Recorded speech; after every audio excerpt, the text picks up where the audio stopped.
It's pretty impressive how well some games have managed to emulate different types of action commonly found in movies, such as wushu-flavored sword fights or John Woo-style gun battles. But one style they rarely seem to get quite right, however, is the good old-fashioned one-on-one samurai duel. Two warriors stand in a secluded area, swords drawn, their feet shifting beneath them as they search for an opening to strike. A flurry of movement, a clanging of swords, and before you know it, a victor is decided. Don't get me wrong, plenty of games deal with samurai and the sword fights involving them, but they're usually jazzed up a bit with magic, complex choreography, or over-the-top juggling systems. And again, don't get me wrong, these certainly aren't bad things, but at the same time they aren't exactly a proper reflection of old-fashioned samurai movie duels.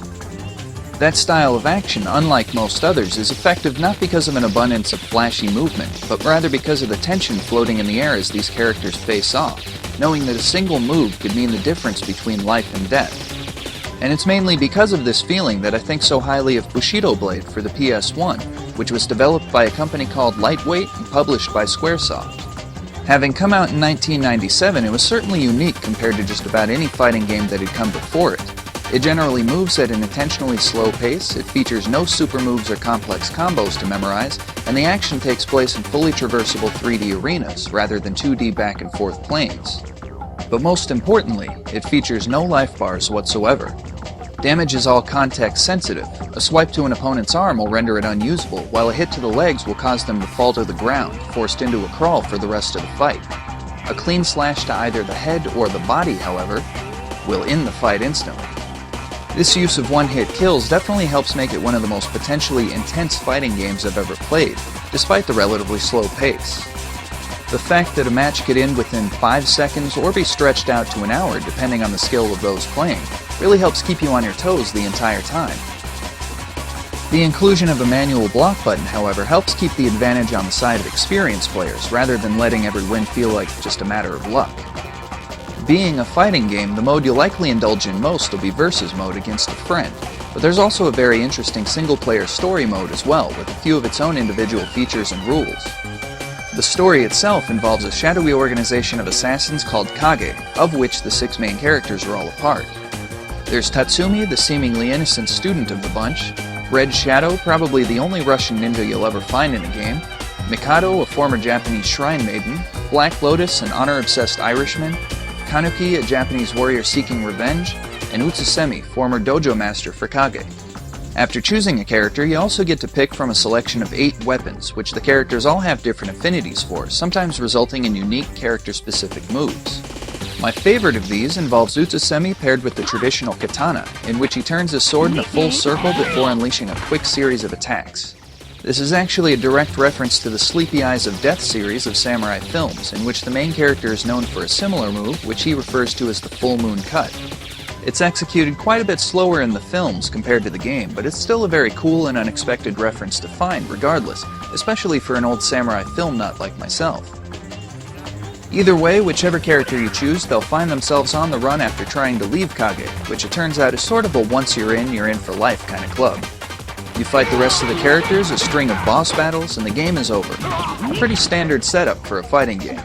But there are still a few aspects that certainly make it stand out from the crowd.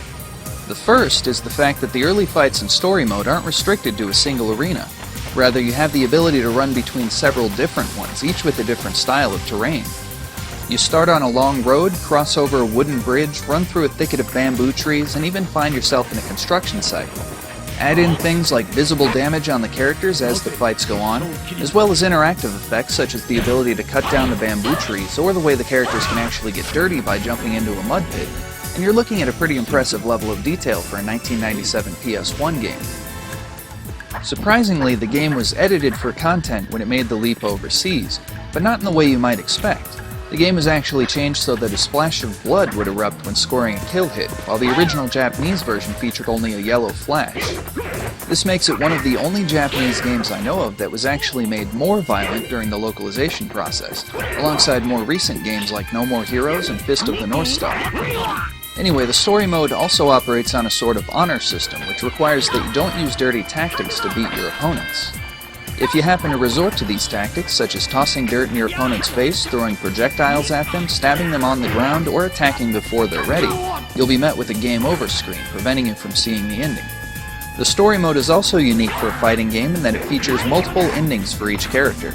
The first can be achieved merely by following the honor system and defeating the dojo master Hanzaki. Chances are you'll lose a match somewhere along the way, or at the very least suffer a non-fatal hit at some point. In order to get the true ending, however, you have to follow the honor system, run a certain distance in the early matches, defeat Hanzaki, and do it all without sustaining even a single scratch. This takes you to another boss battle, the completion of which will grant you with each character's true ending. And again, for its time, this was a very unique feature, since as far as I know, no other fighting game had really done it previously. Bushido Blade is really one of the very few games in its genre to attempt a unique, fulfilling single-player mode alongside the usual versus modes one generally goes into a fighting game for. But possibly even more unique is the inclusion of a POV mode, which allows you to play matches from the eye-level perspective of your character. And it actually works much better than you might imagine, considering the game doesn't have any quarter-circle button commands like so many other fighting games. All moves are performed by either double-tapping in a direction or with some variation of backward to forward movement, so playing from a first-person view doesn't serve as a hindrance at all. One more thing to note is that this was one of, if not the very first game I ever played that actually retained the original Japanese voice acting. And from this point on, it became my usual preference that games dealing with Japanese characters or taking place in Japan should follow this example, since it really helps in maintaining a good level of authenticity to what was originally intended by the developers. Squaresoft and Lightweight would go on to release a Bushido Blade 2 the following year, but a few missteps in its execution would prevent it from feeling like a truly worthy sequel to the original game.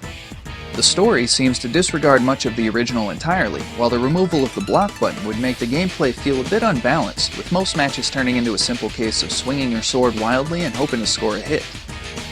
Lightweight would also go on to create a spiritual successor to the series in the form of Kengo for the PS2, but while it is an entirely worthwhile game in its own right, the developers decided to do away with the one-hit kills, instead opting for a life bar, which essentially nullifies much of the appeal that made Bushido Blade so excellent. In an industry where most games simply shout "me too" and follow the example set by games that came before them, it's really unfortunate that Bushido Blade never managed to blaze a trail and inspire further efforts in advancing the fighting genre. Still, the lack of any legitimate imitators actually kind of works in the game's favor, since it means that Bushido Blade is still unique, and as a result still retains at least some level of relevance in today's gaming atmosphere. And it certainly doesn't hurt in my case that I have such great memories of playing it with my brothers as a kid, and trying to pull off tricks like impaling your character on a bamboo stump after getting beaten, or initiating the ultra-violent machine gun blood spray during a winning pose with the broadsword. Ah, to be a kid again.